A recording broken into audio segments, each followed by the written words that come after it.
October 1963. Washington, D.C. Senate building, 3 cameras, live broadcast, 50 million viewers, a man at the podium, 60 years old. Looks older, gray hair, sunken cheeks, weary eyes. Actually, the fatigue of a walking corpse. Senator McClellan stood up. Mr. Valachi, this testimony will go down in history. Are you ready? I'm ready. Is La Cosa Nostra real? Everyone silent, excited. The room grew heavy. Valachi leaned into the microphone. Yes, it's real. A stir in the hall. Sounds of pens. Whispers. McClellan raised his hand. Continue. Valachi's voice was flat. His tone didn't change. 5 families, New York, Gambino, Genovese, Lucchese, Colombo, Bonanno. Each has a boss. Below him, underboss, then capos. At the bottom, soldiers, thousands of men, all sworn in. With blood. With blood. Omertà, the vow of silence. You don't talk. You bury the one who talks. McClellan leaned forward. Now you're talking. Why? Valachi closed his eyes. His chest slowly rose and fell. When he opened his eye, there was a decision on his face. If I don't talk, I'll die. Genovese gave orders from prison, sent a man. I acted first. I killed the wrong man. That's why I'm here. Omertà? The corner of his lips twitched. It wasn't a smile. Omertà died before me. I just said it. Out loud. 1930. Bronx, New York. Valachi. 27 years old. Short. About 5'5". But broad shoulders. Thick arms. Factory calluses on his hands. Not rich. Uneducated, comes from the street, Brownsville, East Harlem, stealing, running, beating up, getting beaten up, surviving, hungry. Not just the stomach, more, wants money, wants respect. In those years in the Bronx, only one name carried weight, Salvatore Maranzano. He had established order with rules brought from Sicily, rules written in blood. Valachi went to his door, alone. I want work. Maranzano looked at him for a long time. What can you do? Valachi shrugged. Whatever's needed. The test didn't take long. A grocer, $3,000 in debt, won't pay. An address was given. Valachi entered the store, locked the door. The conversation was brief. Punch, chest, face.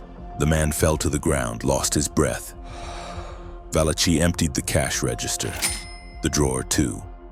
When he put the money on the table, Maranzano counted it, nodded his head. Come tomorrow. He came the next day, the following week, the following month, within a year. He was one of those taken in. 1931, Maranzano was shot in an office, 4 shots. Lucky Luciano took over the order. New York was divided into 5 families. Valachi went to the Genovese family, Vito Genovese. Short, thick-built, walks slowly but fills the room he enters. Black eyes, cold, ice cold, doesn't talk much. But when he talks, the decision has been made. Doesn't dirty his own hands. If necessary, he gets dirty. Valachi recognized that look from day one. Calculating machine with no mercy inside. Money was flowing. Work never ended. He stayed. For years, he didn't know he would pay for that decision. One day, at a Senate podium, the 1930s passed by. Valachi rose but didn't shine. Gambling houses, extortion, collection, sometimes fists, sometimes clubs, sometimes heavier things. He had no killer reputation. He wasn't Pittsburgh Phil, definitely not Anastasia. He was a soldier, organized, reliable, talked little, listened a lot, read the atmosphere in the room. His name never made headlines. That's why he could stay inside. 1940s, war, Genovese fled to Italy. A murder file was after him. Valachi stayed in New York. Black market grew. Fake coupons, smuggled meat. War was opportunity for everyone. Then, heroin came. Real money. Goods flowed from Sicily, from Marseille, from Turkey. Valachi was in the middle of the chain, not the boss, but not empty-handed either. $500 a week, sometimes $1,000. Cash. He bought a house, he bought a car, he put gold on his wife's neck. He sent his children to good school. He had money in his pocket. For now, the world was quiet. 1946. War ended. Genovese returned. The murder case was dropped. Witnesses were nowhere to be found. He became boss again, harsher, more cautious. Valachi stayed beside him, 20 years. Without ever asking questions. 1957, big heroin deal, $100,000 shipment. The goods had left Sicily, had passed through Marseille, had landed at New York port. On paper, it was textile bales. In reality, poison that would feed the streets. Every gram would turn into money. Every package meant a new addict. Somewhere, a tongue had loosened. Who it was unknown. An accountant, a driver, or a scared soldier. But someone had talked. A small sentence, a small name. It was enough to start the chain. FBI was watching. Photographs, wiretaps, months of surveillance. Black cars waited at street corners. Devices were attached to phone lines. A dock worker became a secret informant. Notes were kept. Hours were recorded. Who met with whom? Who entered which door? Who carried which envelope? Valachi didn't notice. Or he noticed but didn't care. Money was flowing. Business was growing. Risk was always there anyway. July 1959, 6 in the morning. The city hadn't woken up yet. Doors were broken down. Valachi was lifted from his bed. The charge was clear, 15 years, federal prison, Atlanta. Genovese was there from the same deal. The first days were calm, head nods, short sentences. Then, distance came between them. Genovese stopped talking. His looks changed. Now he only whispered with others. Valachi was watching. Something was growing inside him. He couldn't sleep. Food lost its taste. July 1962, yard hot, air heavy. Genovese was waiting in the shade. He threw his cigarette to the ground, approached. He stopped in front of Valachi, leaned down, left cheek, right cheek. Without saying a word, he walked away. Valachi's insides turned to ice. Bacio della morte, kiss of death. He ran to the guard. They're going to kill me. Evidence? None, but I know. No protection without evidence. Valachi was left, alone. Now every face a threat, every footstep, an approaching end. September 1962, Monday, metal pipe in his pocket. He had taken it from the workshop. A man approached from behind. Valachi turned. The face was unfamiliar. His heart sped up. The man started to speak. Joe, Valachi didn't think. The pipe went up, came down. 1, 2, 3, 4, 5. The man fell to the ground. Blood spread on the floor.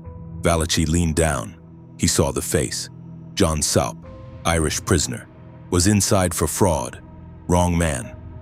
The pipe slipped from his hand. Guards ran. Whistles, screams, handcuffs. He didn't resist. He walked. His head was down. Now either life, sentence, or electric chair. Was his life over? No. The real story starts now. Solitary cell.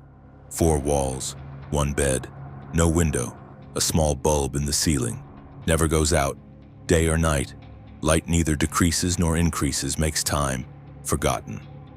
Valachi at the edge of the bed, elbows on his knees, head between his hands, back hunched, breathing heavy, waiting. John Saupp, 52 years old. New Jersey, 2 children, a house, a kitchen table, evening meals. Now in the ground, cold and silent. Wrong man, wrong fear. One moment of panic, a moment with no return. The door opened, metal scraped. Lock sound echoed on the wall. 2 men entered, suits, badges, faces expressionless, shoes clean. FBI, Mr. Valachi, we need to talk. Silence. The bulb buzzed slightly. First agent opened the file. Paper rustle grew in the cell. You killed John Saupp. There are witnesses, there are fingerprints, no escape, not this time. Charge, first-degree murder, sentence, electric chair, or life. No parole? Light always stays on. Years blend together. You already have 15 years. Total, 65. You're 59 years old. The math is simple, you can't get out. Second agent lowered his voice, as if sharing a secret.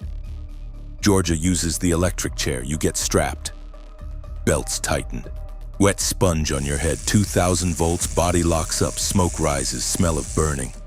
Takes a few minutes, but feels long. The room, silent again. Valachi didn't move. First agent approached, his shadow fell over him. There's one way out. Talk. Tell us about Cosa Nostra, about Genovese, the structure, the names, how it works, who reports to whom. In return, protection, sentence reduction, another place, another name, maybe one day. The door opens. Valachi raised his head. His eyes were dull, sleepless, broken. If I talk, I'll die anyway. Cosa Nostra passes through walls, listens to doors, buys guards. Genovese is here, still giving orders. Prison is no obstacle for him. We'll prevent. This, how? No answer came. Eyes looked away. The door closed. Lock turned. Valachi was left alone. The bulb was still on. 32 years. Loyalty. Silence. Omertà. Not asking questions, obeying. Same oath every day, same fear, same devotion. What did he get in return? Genovese turned. Didn't explain why. Didn't even give a facial expression, just decided must die. Valachi gave his youth, gave his streets, gave his freedom, gave his friends, gave his name. Now in a cell. Wrong man's blood on his hands, waiting for his own end. Cosa Nostra wouldn't save him. No one would save him. Oaths lasted until the grave. But the grave could come early. He thought for 3 days. Lay on the bed, got up, sat down again. For 3 days. The light never went out. His eyes burned. Time melted. Finally, he called the guard. His voice was hoarse. Bring the FBI, I'll talk. Table was set up. Recording device, microphone, spinning tape. Blank pages, ready pens. 2 agents. 1 stenographer. Are you ready, Mr. Valachi? I'm ready. At first, words came out heavy. Years of rust were on them. Every sentence stuck in his throat. Then it sped up. The lid was opened. 32 years of silence began to unravel. Knots loosened one by one. He told about the 5 families, Gambino, Genovese, Lucchese, Colombo, Bonanno, the hierarchy, the rules, the punishments, who calls whom, where money goes, who gets a share, gambling houses, docks, unions, heroin line, money flowing from city to city. He gave names, he gave dates, he gave addresses, meeting places, codes, who shot, who ordered, who was the middleman, where whose body was buried, which night, which street. It lasted months. Tapes filled, files swelled. March 1963, doors broken at dawn, screams, sirens, 10 states, 20 cities, New York, Chicago, Boston, Detroit, hundreds of arrests, houses searched, safes opened, capos, soldiers, union leaders, men who had been untouchable for years. Newspapers screamed, headlines in black bold. FBI crushes Cosa Nostra. Someone from inside talked. A voice came from inside the wall. Who? The answer came quickly. Joe Valachi. The name spread from cells to streets, whispered through cigarette smoke, hit the walls, turned to whispers, then to hatred. Omertà had been broken, a crack that could never be repaired. October 1963, Senate committee called him to Washington. Official invitation, official oath, live broadcast. The whole country was watching, millions at their televisions. Valachi was afraid. He couldn't hide his hands. They were trembling. He wasn't hiding this anymore. He had nothing left to lose. There was no going back. Bridges were burned. Behind him was emptiness. Ahead was uncertain. He would take the podium. Lights would hit his face. He would speak, and his name would go on record, in files, in history. The first loud voice, the first open betrayal, the first stone thrown at the wall of silence. Atlanta Federal Prison, solitary. 4 walls, cold, damp. Traces of years on them. 1 bed, thin mattress, creaking springs, 1 toilet, metal, 1 sink. Without mirror, no window. A small bulb in the ceiling. Yellow, dim, always on. Doesn't separate night from day. Fixes the shadows. Time melted. Whether hours passed or days passed, unclear. No calendar, no rhythm, no footsteps, no human voice. Even key sounds are rare. Only silence, the kind that sticks to walls, the kind that settles on one's chest. Valachi at the edge of the bed, shoulders dropped, head in his hands, fingers through his hair. John Saupp, 52 years old, wife, 2 children, New Jersey, a life, now in the grave. Skull cracked by Valachi's hand. 1 pipe blow, 1 moment of panic, wrong fear, wrong target. The door opened, metal scraped, lock turned. 2 men entered, suits, ties, badges, FBI. Their shoes echoed on the concrete floor. Valachi didn't lift his head. He was expecting this anyway. This moment for days. Mr. Valachi, we need to talk. Voice neutral, educated, emotionless, neither harsh nor soft. Do you want a lawyer? You have the right. Valachi looked, slowly. What would change? You have rights. A short pause, hung in the air. Okay, I want one. We'll call. First listen. Metal chairs creaked. They sat. File opened. Papers rustled. You killed John Saupp in the yard. There are witnesses, there are fingerprints, no escape. First-degree murder, premeditated assault. Sentence, electric chair, or life, without parole. You currently have 15 years. 50, maybe 60 more years will be added to this. You're 59 years old. You'll never see the outside of these walls again. The second agent spoke, his voice flatter. Georgia still uses the chair. You get strapped. Belts tightened. Cap on your head. Wet sponge, button pressed. 2,000 volts, muscles locked, jaw closes, smoke rises, smell of burning. A few minutes. Then it ends. The room fell silent, only breathing. Valachi's face was empty, eyes motionless. There's one way out, said the first agent. If you talk, what do you want? Cosa Nostra, Genovese, structure, names, murders, money flow, everything. In return, protection, separate cell, attempt for sentence reduction, location change. If you're valuable, more. Valachi let out a short laugh, voice cracked. His throat was dry. If I talk, I'll die anyway. Walls won't stop them. Genovese is here, still the boss, gives orders, reaches out. We'll cut this off. How? Another prison, complete isolation, name change, invisibility. Valachi shook his head, slowly. There was no faith in his eyes, only fatigue. Don't you want to see your children again? The silence stretched. The question hung in the air. 32 years. He'd been in this business since he was 17, from street to table, from table to order. He showed loyalty, swore with blood, didn't talk, stayed silent, swallowed, endured. What did he get in return? A death order. There wasn't even a reason. Suspicion was enough. A look, a whisper. When Genovese made a decision, he wouldn't explain. He would just decide. Valachi gave his youth, gave his life, dirtied his hands, bound his name, now in a cell. Wrong man's blood on his shoulders, alone. Cosa Nostra wouldn't save him. Genovese was probably laughing, from afar, unseen. 1 stone, 2 corpses. As long as Valachi stayed silent, he would die. If he talked, he might die too. But one was waiting, the other was choosing. At least one was a choice.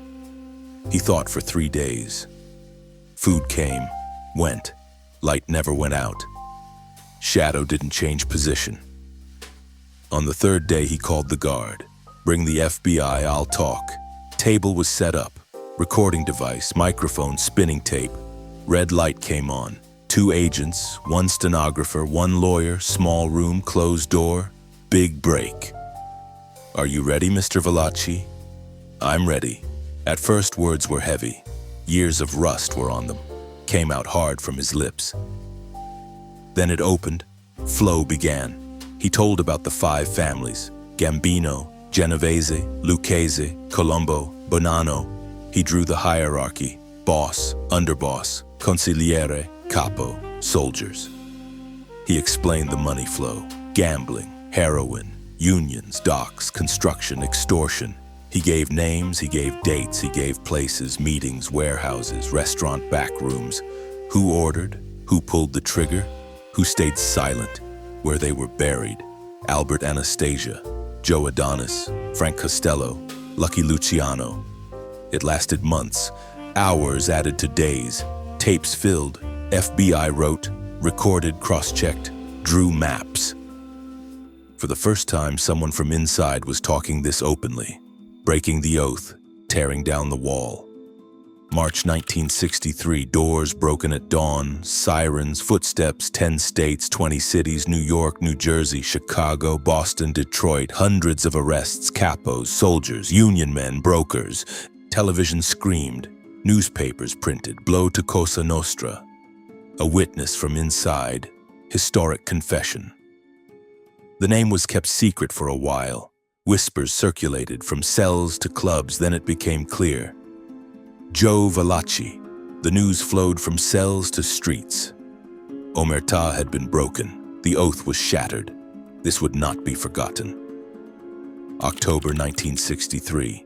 Senate committee called him to Washington. Live broadcast, lights, cameras. Valachi was preparing. Suit, trembling hands. He was afraid. This time he wasn't hiding it. There was no going back. Burned bridges behind, closed doors. He would take the podium. He would speak before the country without hiding his name. As the first man to break the silence. And this had stopped being a survival move. This was a declaration of war. November 1963. Testimony ended. Cameras closed, microphones silent. Valachi was protected, full protection, special cell, constant surveillance. But this protection was also a prison. Another kind of cage. He couldn't see anyone, no phone, no visits. He couldn't go outside, no yard, no sun. Only 4 walls, 1 bed, 1 toilet. He was alone, really alone. Newspapers ran big headlines. Cosa Nostra's first traitor. Valachi told everything, Mafia's secret structure exposed. Mafia is ending. Historic testimony. Valachi read the news. The guard brought them every day. Were they calling him a hero? No, they were calling him a traitor. Italian community cursed him. From every corner, from every city, in New York, in Philadelphia, in Chicago, in Boston. His name was mentioned in churches, condemned, almost excommunicated. In the neighborhood where his family lived, neighbors stopped talking. They turned away. Friends turned their backs. Old friends, childhood, friends, all of them. His wife Mildred sent a letter, cold, official. "I want a divorce. I hired a lawyer, signed the papers. I never want to see you again. The children won't carry your last name. I'll change it." Valachi read the letter. Once, then tore it up. His son didn't come to visit, never came, didn't write either. His daughter came once, just once, in 1964. They sat. Glass was between them. They talked by phone. The girl cried, "Why did you do this? Why did you do this to us?" Valachi couldn't answer. What could he say? To survive? From fear? For revenge? No answer was enough. The girl got up, left, never came again. Valachi was completely alone. Prison cell had become his home now. His only home. His last home. There was no one outside, not inside either.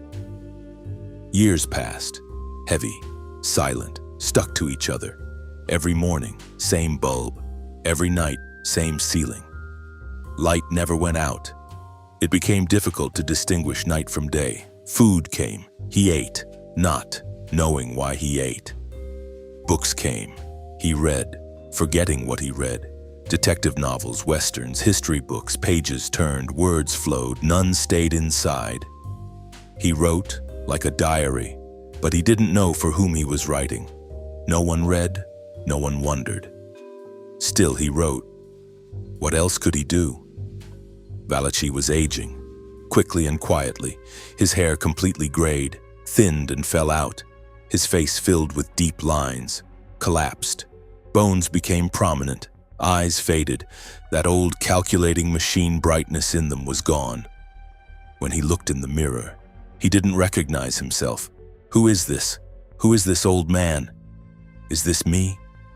March 1970, sharp pain in his chest, the burning kind. He fell to the ground. He couldn't breathe. Guard ran, called for help. Ambulance, hospital, emergency room, heart attack, serious. He was almost dying. Doctors intervened, saved him. He stayed in hospital for 3 weeks, chained to bed, guard at door, then returned. Same cell, under, same bulb. Why did they save me? He asked himself. Why am I still alive? There was no answer. Maybe this was the punishment. Living alone, living as his name slowly faded. April 1971, spring. Outside flowers were blooming, trees were turning green. Life was continuing. He knew this but couldn't see it. He had no window to see. Nothing changed inside. Valachi was sick again, heart again, this time heavier. Breathing was a struggle, every breath was difficult. He couldn't get out of bed. His strength was exhausted, his bones had grown heavy. Doctors came, examined him, shook their heads. We can't do much, Mr. Valachi. Your heart is too weak, your body is tired. How much time do I have? The doctor paused. Days, maybe weeks, not more. Okay. Valachi looked at the ceiling. Thought, just thought. 39 years in Cosa Nostra, from 17 to 56. He gave his best years, his youth, his strength, his soul. Then 8 years under, protection. 8 years of loneliness, 8 years of silence. A different kind of silence this time. What did he gain? He lived a little longer, that's all. Genovese had died in 1969, in prison. Valachi had outlived him by 2 years. Was this victory? No. Genovese had also died in prison. Valachi was dying the same way, between the same walls, with the same loneliness, with the same silence. There was no difference. He had no family now, no friend, no visitor, no one called, no one wrote. The world forgot. Cosa Nostra forgot. America forgot. Only FBI remembered, as a file number. Who was Valachi now? A number, a file, a case waiting to be closed. April 1971, midnight. La Tuna Federal Prison, El Paso, Texas. Special cell, 6th corridor, last room. Valachi was lying. His eyes were open. He was looking at the ceiling. Breathing was very difficult. Every breath was painful. There was unbearable weight in his chest. He called the guard. His voice barely came out. Guard came. Shall I call a doctor, Mr. Valachi? Valachi slowly shook his head. No, no need. Too late. But, late. I know. I feel it. Guard held his hand. He didn't know what to say. Do you want to say something? Shall we call someone? Valachi tried to smile. Couldn't. Who will you call? There's no one. He closed his eyes. Last thoughts came. Scattered. Broken. Bronx. Winter. A street corner. A 27-year-old man. Few dollars in his pocket. One idea in his head. To get somewhere. To be someone. To be respected. He knocked on Maranzano's door. Stayed beside Genovese.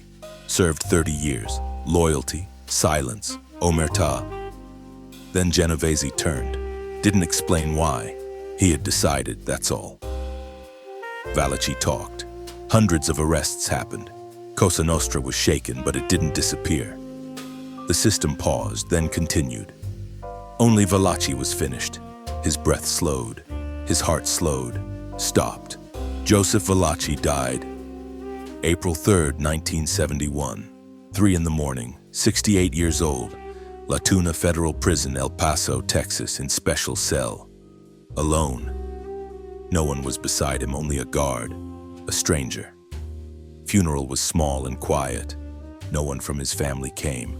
His wife didn't come, his children didn't come. There were a few guards, a priest, that's all. Gravestone was simple. Joseph Valachi, 1903 to 1971. Nothing else. No achievement, no title, only a name, 2 dates. Small news appeared in newspapers, back pages, 2 paragraphs. Then that passed too. FBI file was closed, archived. Cosa Nostra lived. In New York, in Chicago, everywhere. Joseph Valachi, the first to speak, the first to be forgotten. Omertà hadn't destroyed him, something else destroyed him, the world he entered, the choices he made. And that world had never let him go. Never.